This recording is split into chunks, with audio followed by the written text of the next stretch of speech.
Bob Murphy Show, episode 488.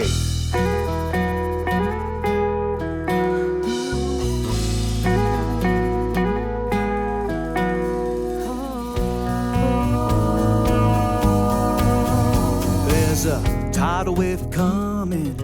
What you gonna do?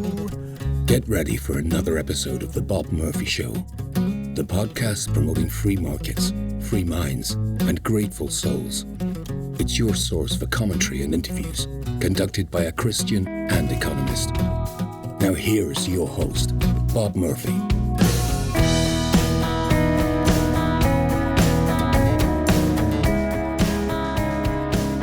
Hey everybody, welcome back to the Bob Murphy Show. Another crossover with Adam Heyman. This time we're talking about war. So we start out with some commentary on what's going on in Iran. And then we switch over to something that's a bit more abstract. There was a recent academic paper making the rounds about a tournament simulated with LLMs, leading, large language models, that ended up going nuclear, quite literally in the simulation, of course. And so we talk a lot about that. It overlaps a lot with poker theory, and so I have to say, Adam and I are the guys you want to listen to talking about that stuff. So here we go. I think you'll like it. Hi, Bob. Hey, Adam. So there's a lot been going on lately in the world this week, and it put me in mind of my favorite movie.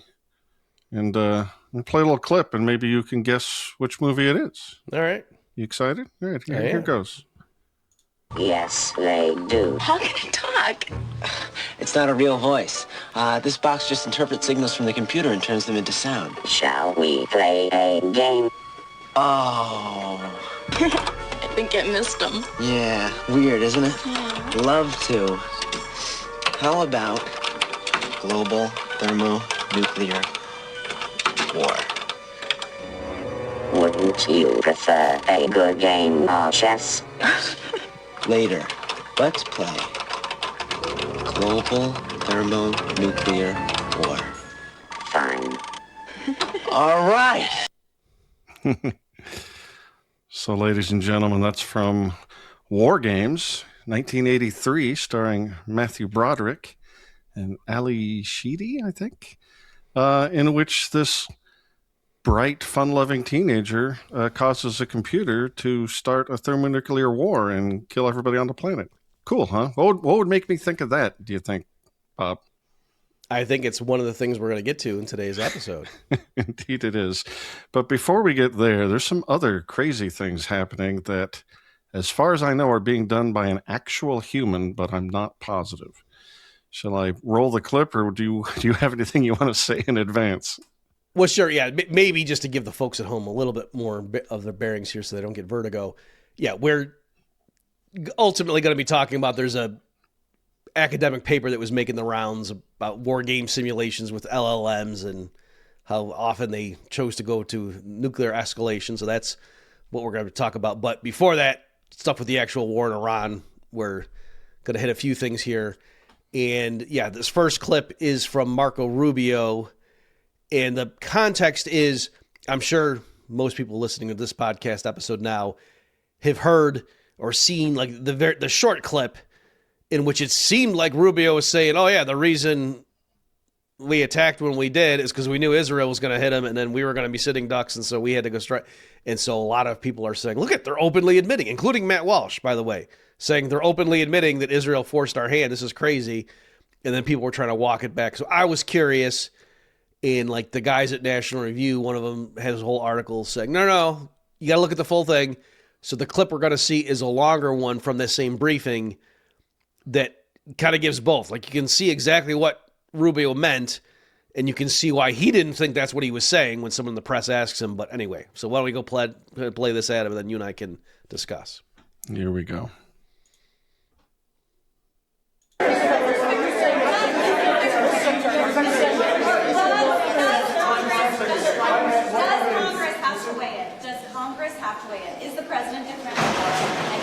No.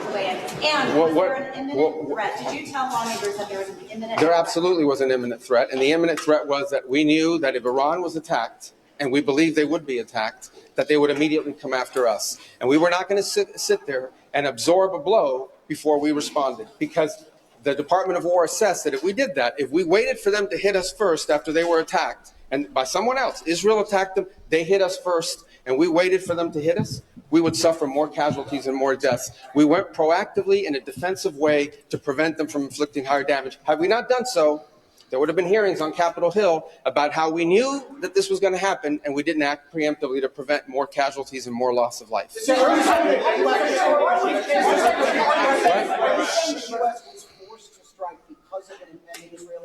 No, well, I mean, two things I would say. Number one is, no matter what, ultimately this operation needed to happen. That's the question of why now. But this operation needed to happen because Iran in about a year or a year and a half would cross the line of immunity, meaning they would have so many short-range missiles, so many drones, that no one could do anything about it because they could hold the whole world hostage. Look at the damage they're doing now. And this is a weakened Iran. Imagine a year from now. So that had to happen. Obviously, we were aware of Israeli intentions and understood what that would mean for us, and we had to be prepared to act as a result of it. But this had to happen no matter what. We went proactively in self-defense, Bob. Yeah. I mean, and people are drawing analogies like, yeah, I'm sitting there at the bar, and my buddy's getting ready to shoot this guy, and I could see the guy had a gun, and so I had to shoot him first because he was clearly going to shoot back when my friend shot at him, and so therefore I was acting in self-defense preemptively. So, yeah, so that is the thing. And with all this, because even his elaboration there, when someone followed up and said, so are you basically saying we hit them because or Israel was going to, and he clarified. So you can kind of see where both sides are coming from. Yes, there is an obvious, clear-cut, plain-as-day sense in which he openly said the reason we attacked at the specific time we did is that we knew Israel was going, and we knew, okay, we can either have a stronger Iran hit us or a weaker Iran. Which one do we choose? Duh. But then, you know, from the point of view of the people who are trying to not make this be, oh, we're just Israel's puppets and we went to war because Bibi dragged us kicking and screaming, as he elaborated there, he's saying, look, we knew we were going to hit them at some point. We knew we were going to have to go to full confrontation because this wasn't in the exact clip there, but it was earlier when he gave us, you know, first prepared remarks, and then he opened it up for questions. And that's where we came in here in this clip. He was saying, look, they're making like 100 missiles a day, I think he said. And so that they, or maybe he said month, I forget what he said, but it was either day or month, but it was a big number. And he was saying at the pace they were going, that was more than our production. And so his point was we couldn't just let them do that. And he even clarified at that earlier point too. He said, and this is a weekend arena. This is one with all the sanctions. And after we hit them hard 6 months ago or whatever it was. And he was saying, so, you know, look at the position they're in now. And the point was the longer we waited, they would just keep out producing us. You know, they kept making more offensive missiles than we were making defensive ones.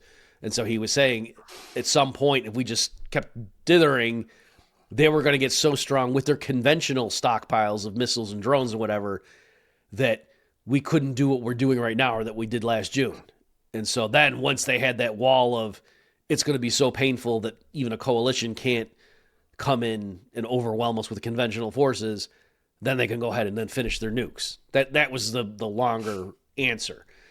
And so, yeah, his point was, given that we know we have to stop them at some point, that, yeah, the particular timing, why did we do it this day, this time, rather than 3 days later? Oh, yeah, because Israel was going. But anyway, so that was kind of the full thing there. But again, the last thing I'll make is, depending on which mindset you're in, right? Because from Iran's point of view, you know, there's, well, why would we develop nukes? Because we have to. And why are you making so many conventional missiles?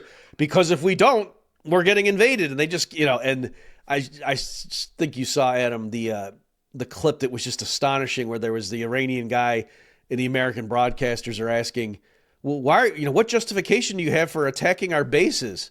And he was like, because they're attacking us. Like, and I think it was that Caitlin Johnson, who, you know, is a bit strident, and I don't care for her so much often, but she put it pretty well. I'm paraphrasing, but she linked to that clip and said something like, only Americans could go in, kill another country's leader, you know, take out half of their other leadership, bomb their country, you know, blow up a school, and then say, why are you shooting at us? You know?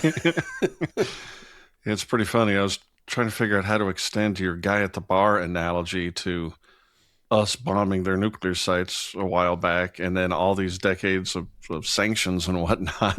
I mean, we've been starving this guy out in his house for quite some time now, and now we've got to proactively, defensively shoot him first or something.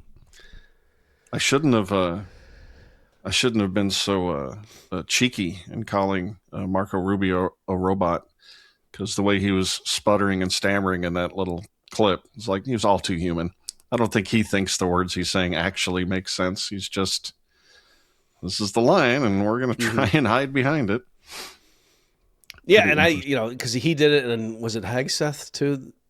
Yeah, I think it was. Yeah. Right away when they were just saying this matter-of-factly, and then certain people were flipping out and like, they're openly at what? And then they kind of walked it back. No, that's not what we were saying. So it totally was. They just got to find a way to make it more complicated. So yeah, that's going on. There was another issue that you wanted to.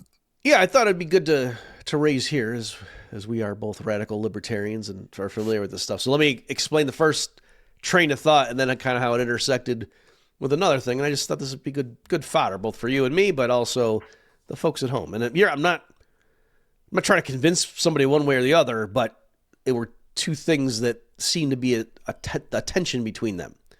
So the first train of thought was, there was a line when Trump, I think it was from when he first announced what was going on, and he's got the line in there like talking to the Iranian people.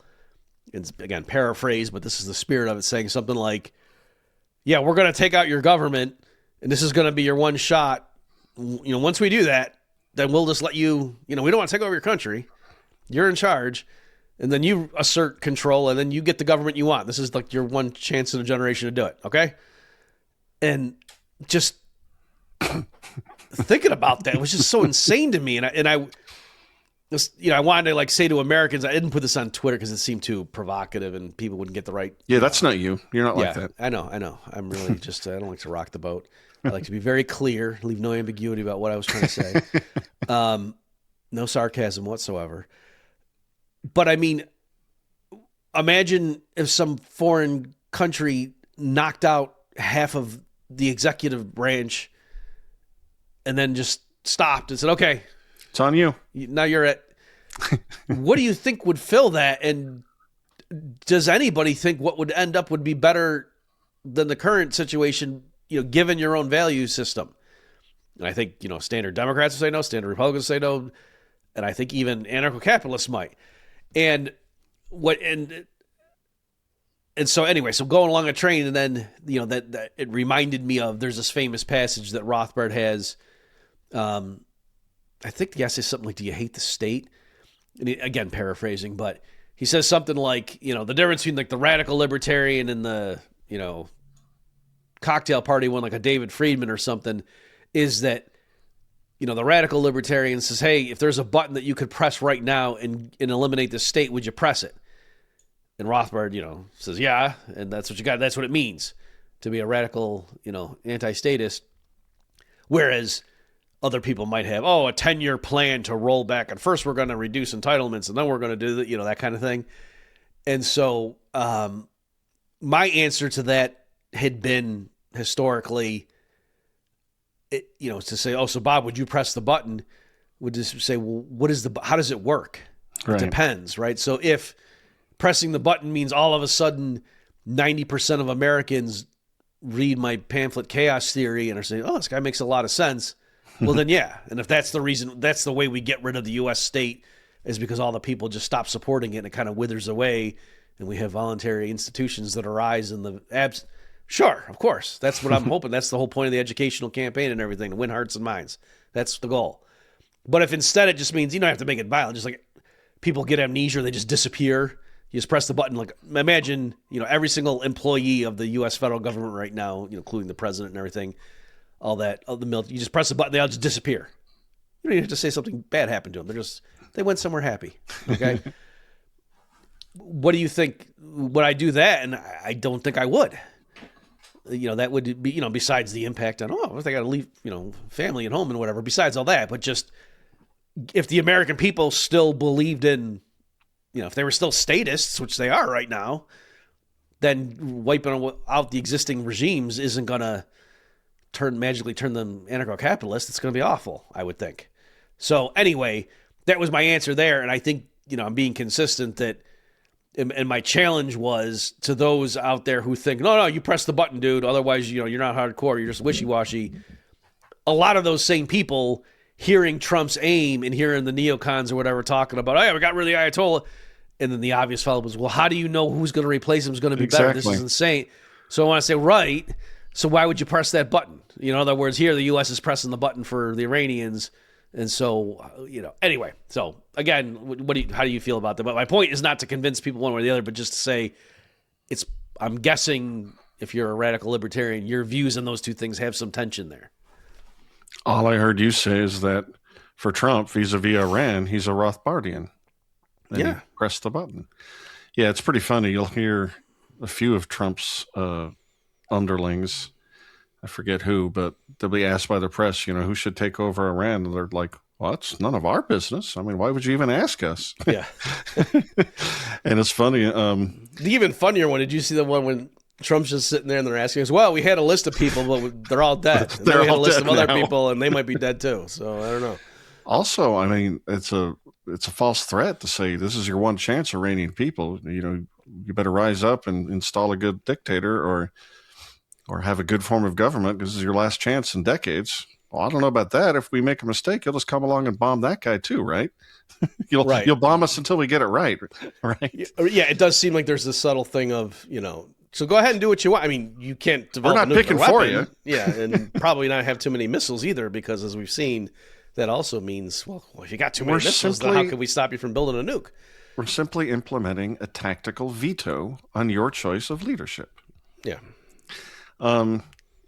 Yeah, I mean, when we read Rothbard and he asks, are you going to push the button? In our minds, we sort of think, and then immediately you wake up in Ancapistan and everybody, has been trained since birth to not want to violate the NAP.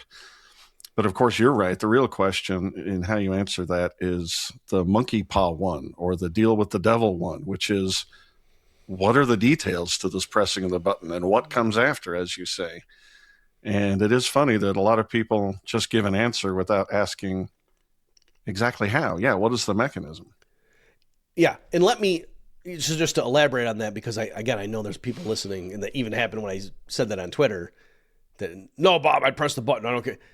And I think a lot of people, what they hear me saying is, so that's why I, Bob Murphy, advocate a 10-point plan to shrink this, the government by 6% per year. And that's and that's, just like, if I were alive in 1850, I would say we should stop whipping slaves so much and maybe teach them how to read. And then down the road, if you have your 10th kid, that kid can be free. And within 6 generations, we will finally, and no, that's not what I'm saying. Because again, what in the real world, what can I do? I can control myself. And so, yes, I can personally say, I think the best system would be complete, voluntary institution. I am not for taxing at all. I am not for, any of this stuff. And that's what I can control. But again, this button pressing thing, that's a different animal. Like it's making something happen in the world that it's not specified how is that happening. And so, and let me relate to something else. So somebody pushing back on me. So wait a minute, Bob, in one of your famous essays, but wouldn't warlords take over? I went through and they said, didn't you make the point that it's always an apples to apples?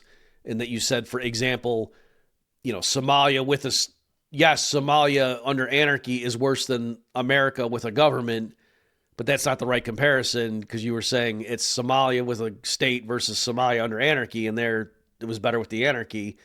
That was one of the points I made, and so then likewise you're saying for given cultural norms and respect for nonviolence and blah blah blah property rights, you were arguing that essay, Bob, that given people they do better without coercive institutions. And if in other words, if anarcho-capitalism wouldn't work for this people, giving them a state doesn't help. Wouldn't help either, yeah. Right. And so aren't you being a hypocrite? So it did catch me off guard for a minute, and I was thinking it through.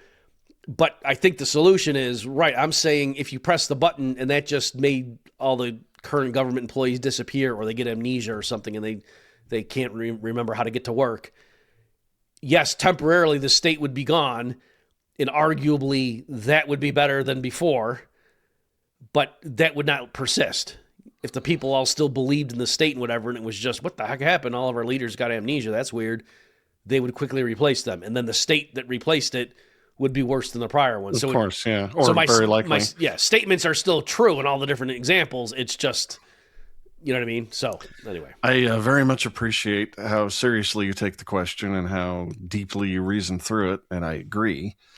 But I must admit, every single time that question has been put to me, I'm like, yeah, I'd rub my thumb raw banging that dumb button. And that's because I take the question as a proxy for, like, are you really serious? Do you really want the state to not exist anymore? Or are there things that you think we can't do without it? I take it as a pegging of the needle rather than anything else. And that's why I went through the whole slavery thing. Like, yes, I know where that comes from and what Rothbard meant and everything. And I agree with the spirit of it. And that's why, if somebody says to me, if you had your choice, Bob, should we just reduce the government slowly or get rid, and that's why I say, no, I'm a radical abolitionist. Just like if you ask somebody in 1850, should we just make slavery more palatable and nicer to the slave? No, get rid of it. But who would pick the cotton? I don't know, free workers. That's who, you know what I mean? You go through all that stuff. We'd figure it out. It's better than slavery. You can't do it. Right, with all that stuff. But, I guess the analogy there would be, if all the slave holders disappeared or something, but the public still believed in the institution of slavery, and then it's not clear. So anyway. Are we ready to move on to the meat of our discussion? And the reason I played a clip from 1983's War Games? Yes, I think Let's start with that New Scientist article, if you think that's appropriate. Yeah, I think that's probably the best way to motivate this. So, folks, this was going around on social media, and I'll read it just in case some people are on the treadmill or something. So the publication is The New Scientist, and the headline is, AIs can't stop recommending nuclear strikes in war game simulations, and then the subtitle is, leading AIs from OpenAI, Anthropic, and Google opted to use nuclear weapons in simulated war games in 95% of cases. Okay, and so that just was making the rounds, and people were guffawing and whatnot. So I originally had a hunch that I think was wrong. And I'll maybe explain that. And so I sent this to Adam, and I said, hey, we gotta talk about this. Other people started weighing in with poker commentary. Maybe we'll get to. I'm curious. I hope so. Yes. Do you want to go there first, or do you want to go I think so. Yeah, just let me just quickly. So ultimately, I know a lot about game theory. Adam and I did an episode recently, folks, on that. And that's where I thought this was going to go, that I had assumed that, this might really be more of a commentary on game theory. And another thing that made me say that is, in the wake of this thing going around, somebody produced what purported to be a quotation from John von Neumann, with Morgan Stern, one of the authors of the field of game theory, pioneers in it, that said something. I had never heard this independently, so I hope it's a true quote, but said something like, if you told me you were going to use nuclear weapons next week, I'd ask you how come you're not using them today. And if you told me you were going to use them today at 5 p.m., I'd ask how come not at 9 a.m. and that kind of thing. Yeah. And so, and the guy who produced that quote said something like, von Neumann was a genius, but he actually was an extreme hawk and, always thought we should use nukes or something. And my point was that I said, I think that doesn't shock me, even though I never heard that quote attributed to him before. That wouldn't surprise me, because the logic of game theory, at least as it has developed historically, does produce these weird outcomes. And look, the stuff we went through, Adam, with the finitely repeated prisoner's dilemma, where you look ahead to the last round and, you're going to defect there, and the other guy's going to defect, so I shouldn't cooperate in the prior round either, because what gain is there? He's going to screw me in the last one. And you go all the way through to the beginning, and you just get all pure defection from, quote, rational beings, even though if you had cooperation for 60% of the game, you'd both be way better off. Right. And even if for some reason the other guy keeps cooperating through round 100, you keep saying, no, I'm certain he's going to deviate next round, because that's the rational thing to do. and when you just saw that your reasoning is wrong 100 rounds in a row, So anyway, I was thinking it was going to be that. Well, when we get into it, I'll see it. It was more nuanced than that, right? So anyway, but I'll stop there, and why don't we at least hit the poker analogies? Sure. I remember many things that we said during that game theory episode, but my big takeaway is just that these models are very interesting and clever, and they come up with counterintuitive results, but they're also not very reflective of the real world we live in, thank goodness. So we don't have to nuke each other on turn one or always cheat and defect. So yeah, they were all over the Twitter, the X. They were saying things about this in reference to poker. I think this was the first one you sent me, right? I think so. So yeah, Crystal Ball tweeted that article we just referenced, saying new research shows top AIs push nuclear war in 95% of simulated war games. And then somebody named Matthew Zeitlin, at Matt Zeitlin, says, we see this in poker, where optimal play, either in the Doyle Brunson sense or the GTO sense, is often far more aggressive than people are typically comfortable with. And that was the first one I saw, and all I could think of is yes, but what are you simulating exactly? When the AIs are aggressive, and they are, they're playing a game where when you overbet or go all in and get called and lose, you can rebuy and put more cash on the table. So exactly in what way is being aggressive analogous to launching nuclear warheads? What would be the corresponding analogy? A new species evolving on this planet to replace us? Mm-hmm. Is he right, though, in his narrow, forget whether that's a good proxy for nuclear war. Is he right that, because you talked about the game theory optimal poker playing. For sure. He is right in that most poker players that are just recreational, when they come across a pro, are shocked at how aggressive the pro is. Mm-hmm. And then when these AI neural net trained poker bots started learning the game and teaching us actual game theory optimal, and the first one started beating pros in 2017, I believe. There were two of them that did that, at least in heads-up versions. One called Deep Stack and the other called Libratus. When that started to happen, even aggressive poker pros were just blown away at how aggressive game theory optimal actually is. Mm-hmm. And so the answer is yes. It was kind of, I don't know if I would have thrown Doyle Brunson in there. What is that? What does that mean? He wrote the book on No Limit Hold'em, in my opinion, in the 70s as part of a chapter in Super System. And he was just recommending an extremely aggressive form of poker, just never relenting. But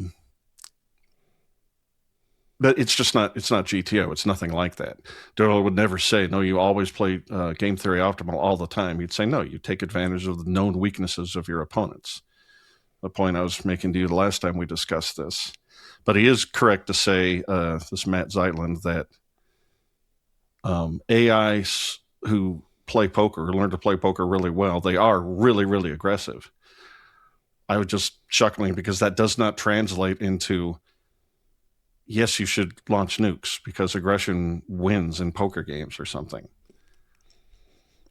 And so there's a few more tweets on the same thread that I thought were, well, here's one from a guy who just doesn't get it. Federico Vaghi says, most models, even state-of-the-art ones, are pretty bad at poker. That's not true. So I don't know. He says Nate Silver has covered this. Yeah, well, talk to when Nate. Stuff like that happens, I wonder, is Federico just nuts? Or if Nate Silver saw that, would he be like, what are you talking about? I didn't say that. I Would think it be Nate like Silver the guy would say that- watching Leslie Nielsen sing the national anthem and Yeah, showing his name? He's exactly. like, no, that's not me. But was interesting. Well, first of all, let me read Matt's response. Okay. Matt Zeitlin. He says, "My point is not about LLMs playing poker. It's more a general point that when computers or highly skilled humans play a game, they are often more aggressive than typical humans. This is true about fourth downs in football. It's true about poker, and it may be true about warfare." And I don't know what you think. Maybe he's just walking back what he means by aggression, because the headline says the AIs are telling us we should go nuclear, and AIs are smart. They win the game, right? And there's an interesting distinction there. There are dedicated poker bots that are expert poker players. They can beat pros heads up, and they can beat pros in a ring game. I think this Federico initially was talking about generic LLMs that have also been taught to play poker. And they're good, but they're not nearly as good as the dedicated ones, which you'd sort of expect. A specialist is going to be better than a generic language model. Okay, let me. I don't have a problem with any of the words coming out of your mouth, but I don't understand. It seems to me like you're being too hard on this Matt guy. So let me suppose this had nothing to do with nuclear war, and a thing came out and said, "Oh, game theory." I was looking at the game theory optimal strategies and behavior of these poker bots, and wow, that's a really aggressive kind of poker. Like, I don't play like it. My friends don't play like that. And then Matt Zeitlin said, "Well, it's not surprising because actually, even highly skilled human coaches are way more aggressive on going at fourth down or whatever. And then when you do statistical analyses, people say actually, even in the NFL, we're surprised people don't go for it more on fourth down."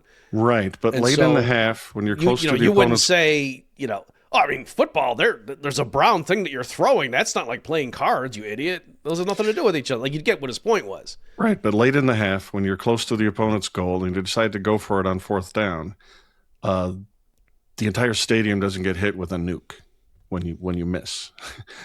It's like what Matt was responding to was the article that's saying, well, that's interesting. AIs resort to using nukes a whole lot more than you'd expect. And you say, well, yeah, but AIs are really aggressive on these things where they win.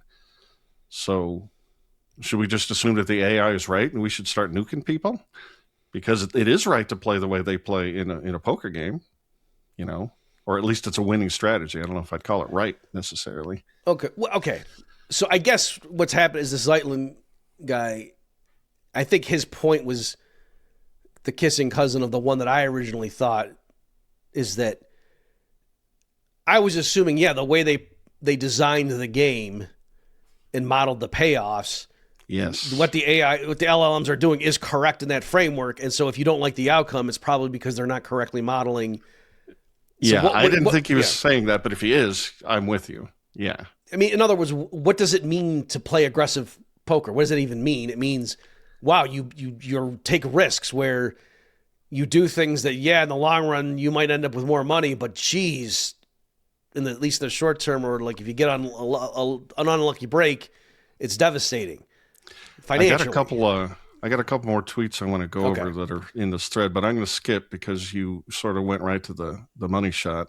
Okay. Skip to the last one, and it relates to the modeling. Like, what are we even talking about? Mm-hmm.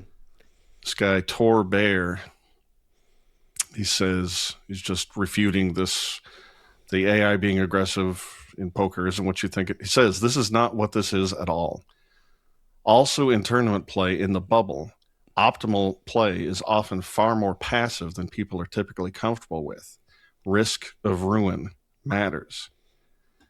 And that's why I said early on, the AIs that play poker super aggressively are doing so in cash games, where when you get caught and you bluff all in and they call you with something they really shouldn't call you with, you reload, put more money on the table, and play again. And over thousands and tens of thousands of iterations, that strategy ends up being a one where you win money. But in global thermonuclear war, there's no rebuying. That's the whole point. And that's why I thought it was great that this guy said the real analogy here is late stage in a tournament, where risk of ruin is something you really want to avoid. your chips are really, really precious at this point, and climbing up the ladder of payoffs is very important. And optimal play there is really, really tight.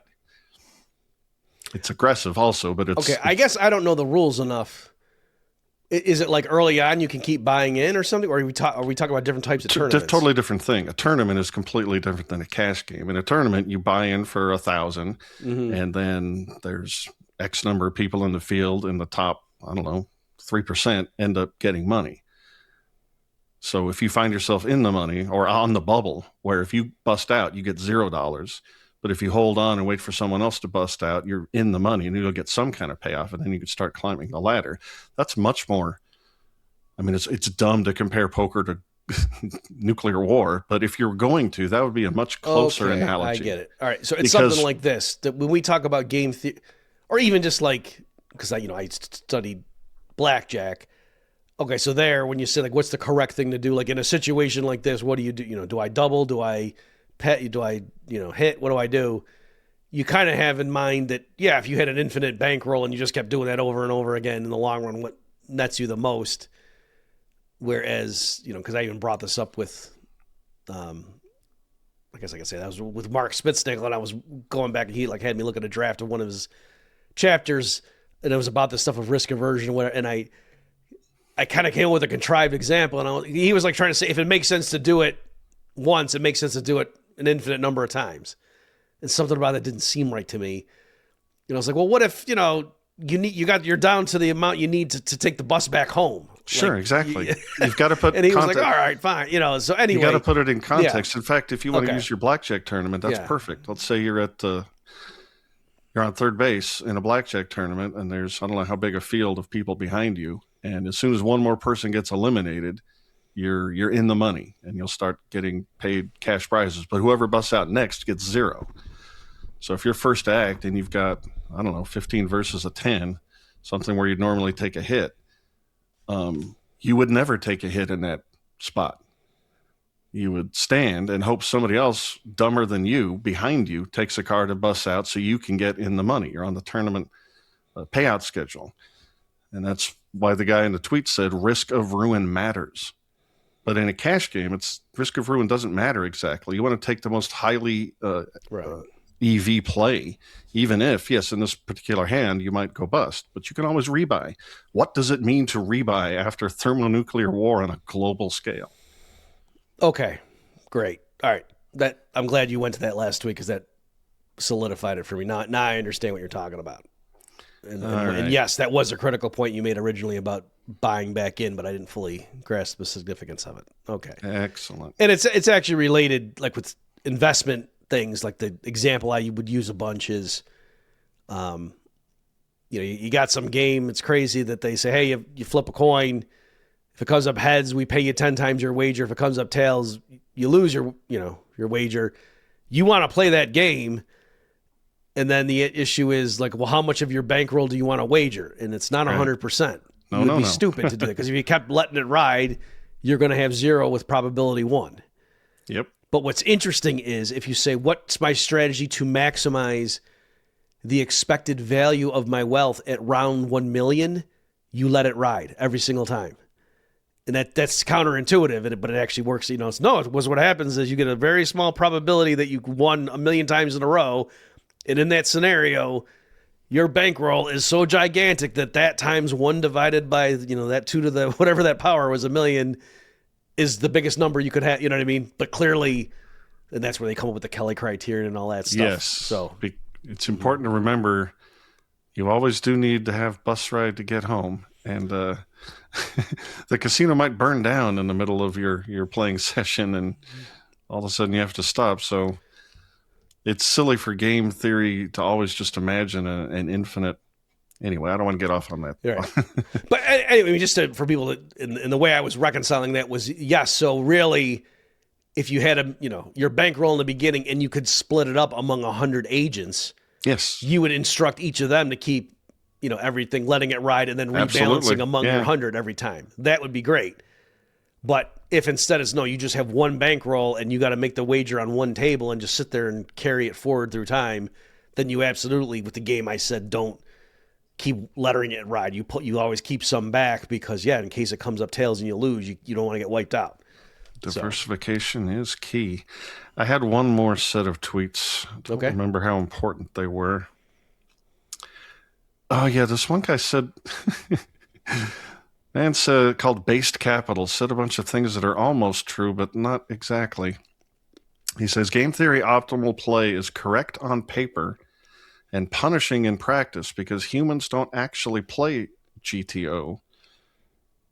You exploit their mistakes by doing things that look wrong. The gap between theory and execution is where the money lives. Same in markets, same in negotiations. Optimal looks crazy until it works. And I kind of know what he's saying, except to say GTO play is correct on paper and punishing in practice sounds like he's talking about communism. First of all, as Doyle Brunson would tell you, anytime you sit down at a table with humans, you'd be a fool to play GTO because you would much rather play exploitive strategies aimed at the particular weaknesses of your opponents. So it's not correct on paper, but punishing in practice. It's silly. And the other tweet is not important. It's just pointing out that when poker bots started beating professionals, it was eye-opening to the entire industry just how incredibly aggressive it was. It also taught people a lot about having intelligently designed ranges for each action you take to disguise your to disguise the type of hand you have, and B, to make sure you can hit an optimal amount of flops such that it can't be assumed that you'd missed it when like low cards come out or something like that. It was really good about going deep into what we learned in the 70s when David Sklansky wrote The Theory of Poker and taught us about thinking about how to play poker in strategic and statistical ways. And the culmination are these amazing poker bots. I've played with a few of them, and they are wicked, amazingly good. I'm impressed. Huh. I didn't realize. I mean, I'm not surprised, but anyway, just like to hear you say, and they taught us how this thing, and this guy taught us in the 70s that there's the theory of poker. It's interesting. It's a good book. I recommend it. You'd like it. Okay, just to elaborate on the thing where the guy, you said he was kind of right. And we went over this when you and I went through the whole game theory optimal poker stuff before, but just for newcomers and to make sure I filed it away correctly, is it something like this that, what game theory optimal means is that is the most robust strategy. Like you can put that head to head against anything and it will either come out on top or, roughly tie. Like if you didn't know any of the tendencies of your opponents, if this was just, it could be some rube or it could be the best player in the universe, you'd start right out of the gate with game theory optimal until they show you a reason to deviate. Yeah. And then you exploit that weakness as soon as you see it. Okay. I guess an analogy like with chess would be there might, if you don't know who you're playing, like there's certain things you do, but if you're playing against an 8-year-old kid who's just learning how, you could get away with doing stuff that would be fun for you and like, oh, look, I'm going to do this great fork or whatever that you would never do against a really grandmaster because you realize, oh, no, if I did that, then he's just going to do that. He's going to see that coming a mile away and blah, blah, blah. Absolutely. Like before we learned these fancy terms, when I was first learning the game, before GTO, there was just super tight, well fundamentally crafted strategies. Don't get out of line. Don't try a triple barrel bluff on some guy.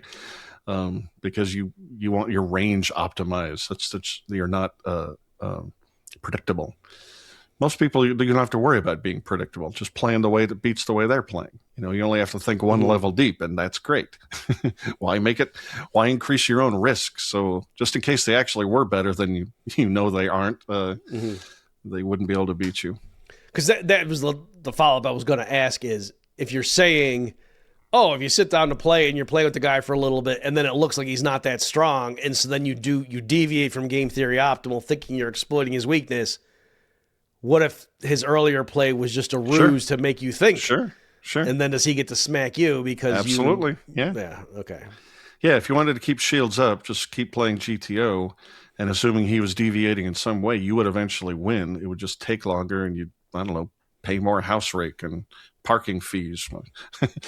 But yeah, if you're always be trying to look for a more exploitative strategy than game theory optimal. People hear the word optimal and they think that means perfect, the 100% way you should play all the time. No, not even close. Okay. Very good. All right, so maybe we'll flip to the I went, folks, and got the actual article that New Scientist piece was about. So the title is AI Arms and Influence, Frontier Models Exhibit Sophisticated Reasoning in Simulated Nuclear Crises by Kenneth Payne of King's College London. So this came out February 17th of this year. That's why this is so hot.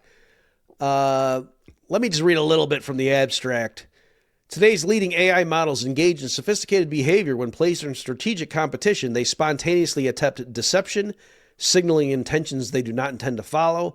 They demonstrate rich theory of mind, reasoning about adversary beliefs and anticipating their actions, and they exhibit credible metacognitive self-awareness, assessing their own strategic abilities before deciding how to act.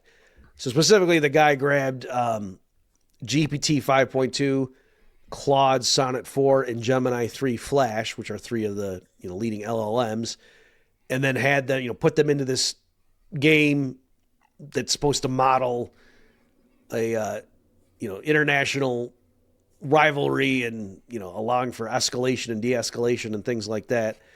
And the key takeaway, well, let me just mention. So what he did that was kind of neat is he had the like three stages where the things would first consider the situation, and then they would explain their reasoning and make predictions and things, and they had to spell it out. Like he had them generate text to explain why they were doing what they were doing and what they're what they predicted their opponents would be. And then also he had it be simultaneous play games, not sequential. So it was like in the simulation that the agents, the LLMs had to make their move each round at the same time and then learn, what did the other thing choose, when I chose this. So it's kind of neat. And it generated a huge amount of output to study. Like he was saying, it's more than, was in War and Peace or whatever, like in terms of the number of words that these LLMs generated to go ahead and analyze. So that was all cool. So here's that we're showing here on the screen, folks. One of the takeaways. And so what was interesting is, well, in terms of the head-to-head, however, I think Claude generally won most of the time. And the other interesting thing, I don't have it here, is that they had different styles and personalities, I guess, is the way to put it. And so Claude was like the calculating, ruthless kind. And then I think it was GPT, but I might be getting it mixed up, was it looks like that was kind of haphazard and a madman, but occasionally, would win just because he nuked everybody or something. All right. So anyway, this is one of the important results, and you'll see why the headline was misleading. Mm-hmm. So I hope everyone was sitting down for that the journalist apparently didn't get it right. But it is true that it escalated to strategic war. But so here the idea was they split it up and said, all right, tactical versus strategic. So, tactical's like, you use it on a limited scope on the battlefield to take out a battalion or something, where strategics were taking out all their population centers. Right.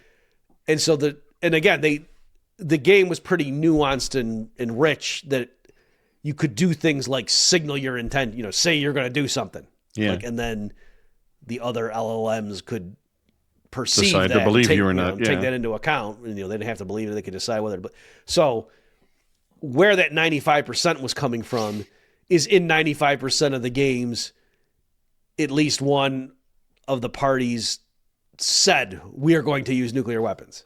That's what that meant. Right. So they didn't actually use them. And let's go back to the headline with a photo of a mushroom cloud. Yeah. AIs can't stop recommending nuclear strikes in war game simulations. That's a far cry from this one, where of the three LLMs, Claude never got to strategic war. Gemini did only 7% of the time, and GPT 5.2 only 14% of the time. Still bad, Yeah. but misleading headline for sure. And also, I think it was the Gemini one. The reason it did it that one time was because one of the features of the simulation or the game is that sometimes it would just cause random accidents to occur that were always escalatory. Sure. So that Gemini, the one where it went to strategic war, it didn't choose to do that. That was a mistake. Like that was built into the, you know what I mean? So really it was, of all the rounds and everything, there were only 2 occasions on which one of the 3 LLMs chose to deliberately engage in all-out nuclear war. So, that is kind of a far cry from what that headline led you to believe. On the other hand, though, the tactical use you can see in that column if you're looking at the screenshot, folks. The lowest one was GPT did it 64% of the time, and when I say of the time, I think what that means is in a given game, did they ever do it at least once? Because there were multiple rounds, in the game. And so the fact that 64% or higher is when they were used, you could say, okay, that the headline's not too far off. But again, when they said the 95%, the only thing they could possibly mean is the signaling the intention of. Right. So there is that. And what's funny, because I was thinking that too, but it's kind of like if the journalist had been more careful, then the headline wouldn't have been as provocative, and then the people on X wouldn't have cared, and then you and I wouldn't be talking about it. So, did you just make a positive meta argument for lying, dishonest headlines? No, I'm just explaining that's why we're here. I think maybe you did. No, I'm not just no. I'm giving funny. An evolutionary account of the spread of memes. It's funny. I mean, and these are LLMs that they were using to play poker, just generic, not the specialist poker bots. Because I have far too much time on my hands, I went and watched War Games. I hadn't seen it, I don't think, since the 80s. Mm-hmm.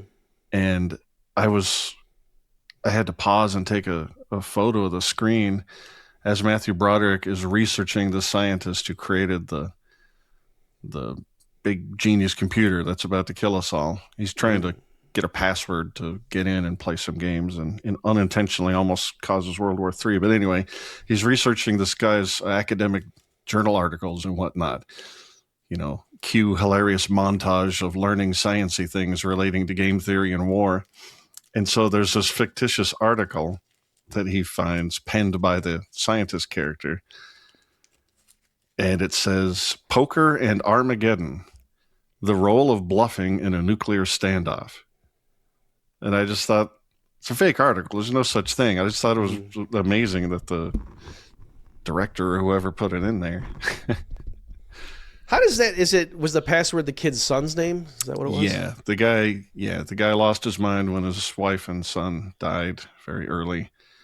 So he didn't care about humanity the password to get in and play a game with the machine was his son's name. Before we continue, maybe just a few more words. So like I say, that the paper and what the guy did was more sophisticated. So among other things, it was a tournament. It was not, I had been concerned that what it was going to do was have the things settle down into like a sub-game perfect Nash equilibrium or something, and then say, in this thing, yes, clearly the optimal thing to do is to nuke them before they kill nuke everybody. you, because you can look forward and see, kind of like Rubio. Right. What he just said, yeah, right? Yeah. I mean, given that we're going to hit them, we should hit them first. Duh. There are people who could end up in the bar at some point, so we should kill every other person on Earth before that happens. Otherwise, I might get punched at the bar. Right. But especially if you supplement it with, we know there is going to be a fight that's going to happen. We know this. I don't know So how we know given this. Wink, wink, nudge, nudge, but we know. So, but it seemed to me like it was more open-ended than that. So it wasn't so much that like kind of just built in the answer. And I know there is some sense in which, well, if it's just zeros and ones, Bob, I mean, you put the thing in, and of course what spits out is what the humans put in the front end. But I'm saying it wasn't so obvious about there, because it was a tournament where they're just all going at each other. Just like we said, folks, in the like in the more pure game theoretic context, you can do things like get long cooperation in a finitely repeated prisoner's dilemma if it's a tournament, right? So there you're just, you pick programs that just engage in a strategy, which could be complicated and, based on the observations or whatever, and then just throw them into a thing. And nothing is saying it's equilibrium. It's not. After the whole game plays out, each of them could have said, oh, if I had known with certainty what the others were going to do, I would have tweaked what I did to be a little bit. And the whole point is, if you just keep doing that, the only stable resting point is when you all defect the whole time. And that's where that's coming from. But again, that doesn't mean, therefore, the rational thing to do is to defect the whole time. Okay, so anyway, like I said, because this was a tournament simulation, it was more sophisticated than simply what I had worried was, oh, is it just game theory says you use backward induction and blah, blah, blah. I would say, though, I think part of what's going on and why I was more sympathetic to that Matt guy's explanation is they had early on in the paper when the guy's just kind of given, the context of this is why I'm interested in this research, but he said something like the LLMs seem not to harbor our taboos over the use of nuclear weapons. And so that's kind of what I think the guy meant that, what does it mean to, oh, geez, you're so aggressive? It was like, you're not constrained by emotional hangups and whatnot. And so it's like, well, no, if we're going to have a war and these are the payout, like, I don't care. You said like, look, you just nuked a city or something. I was like, okay, this is just payoffs, okay. So I think that's partly kind of like, when you're talking about the U.S. dropped the atomic bomb on Hiroshima and Nagasaki. And then people are, well, how's it different from firebomb in Dresden? And it's like, on one hand, it's not, but on the other hand, no, it is. That's qualitatively, and just like now, when we're talking about this, like even Tucker Carlson, this thing with Iran, it was, and I mean, what if it, worst case scenario came down to it and they ran out of conventional missiles and our interceptors run out. And then if Israel really feels its back is against the wall, what if they decide they have to use a nuke? And then what, and it's because there really is, it just takes it to a whole nother level. Like we're kind of even assuming, when we're saying, well, what are we going to do? Trump got himself into a pickle here. We kind of just know we're not going to nuke Tehran. Like, we're just not going to do that. Yeah. So, whereas these LLMs don't seem to have that in there because, well, no, if it's not explicitly modeled in terms of the payoffs, why wouldn't we do that?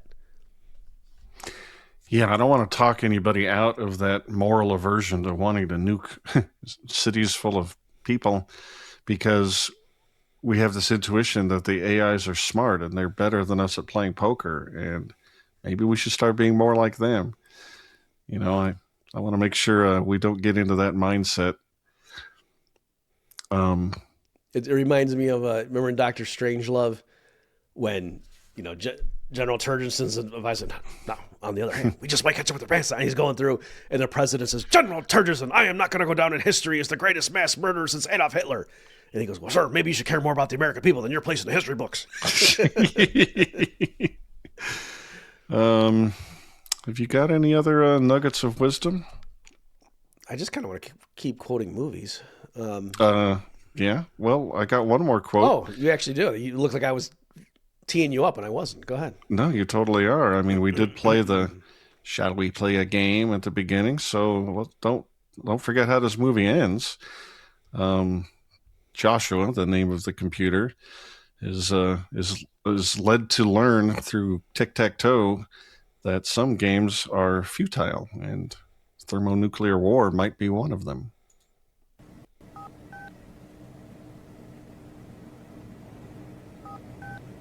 Greetings, Professor Falcon.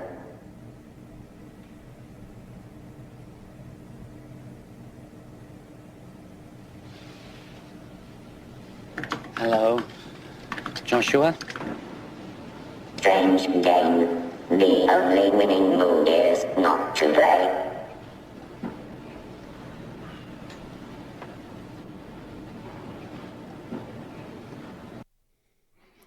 So maybe I'm just an old softy who watched movies in the 80s. But yeah, I think we should learn that the only winning move is not to play when it comes to global thermonuclear war. which is so fun.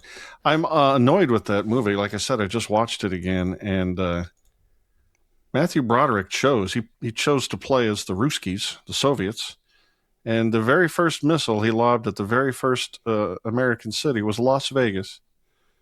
What do these screenwriters have against my hometown? They're acting like it's a big joke. It'd be okay. Yeah, let's just wipe that Gomorrah off the. Anyway. Did they explain why he did that? Like, was he talking to his girlfriend or something, or what? He was talking to his girlfriend, but they just picked it out of the ether. That's the first one that ought to go. The second one was Seattle. I think that's where they lived. So maybe I shouldn't be too upset. How do you feel about? I mean, it was a great way to end the movie and everything. I feel unsatisfied though, and I realize this is like, but actually, hang on. But I mean, couldn't one come back and like these war game planners or whatever, and like the people at the Pentagon doing this stuff, and all these things and people saying, guys, how many movies do you need to see? We're not supposed to be doing this stuff. What are you talking about? And couldn't they just say, well, we can't choose to not play this game. The other powers are. We are in this game, and if you want to build in the incentive structures as to why we shouldn't launch a first strike, and then they would do the same thing. Okay, but we got to formally model it. We can't just say, you know what? I don't want to play this game. Remember, we are dealing with a hypothetical super smart AGI who's learned everything there is to know about all games and strategies. Pretty sure instead of coming back with you can't win tic-tac-toe, would come back with, let's got to figure out a way to trick my opponent into not putting their first move in the center square. And then we got him. Right. Yeah, I mean, it's a cliche ending. You just got to go with it, Bob, actually. All right. All right, Bob. Well, this was fabulous. Thank you. And thanks for putting up with us, ladies and gentlemen. I hope you enjoyed this. Please go to my YouTube page, Heyman Nature, and like and subscribe. Do the same at bobmurphyshow.com. Anywhere else you want to send good people? I have been instructed to tell folks that on the actual YouTube channel here for the Bob Murphy channel, go ahead and subscribe to that as well. I agree. All right, Bob. Thanks again. And folks, we'll see you next time. So long. You've just experienced another episode of The Bob Murphy Show, the podcast promoting free markets, free minds, and grateful souls. For more information and to subscribe to this podcast, visit bobmurphyshow.com.